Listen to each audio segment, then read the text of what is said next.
Welkom by vandag se lesing oor politieke deelname in autoritaire regimes. Ons sal ondersoek hoe belangegroepe onder hierdie unieke beperkings funksioneer.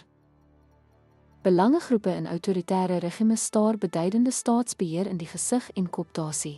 Die regering beïnvloed dikwels hierdie groepe om by sy agenda in lyn te kom.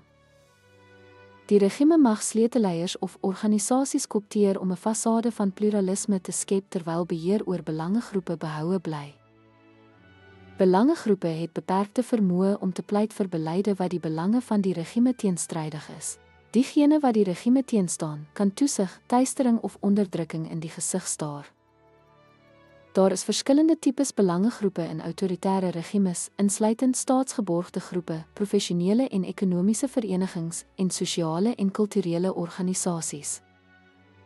Staatsgeborgde groepe bevorder regeringsbeleide terwyl professionele en ekonomiese verenigings binne streng regulatoriese raamwerke funksioneer.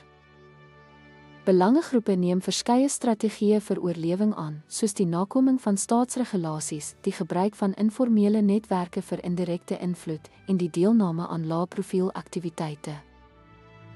Ten slotte, belangegroepe in autoritaire regimes navigeer deur 'n uitdagende omgewing met noukeurig gemonitorde en dikwels beperkte aktiwiteite.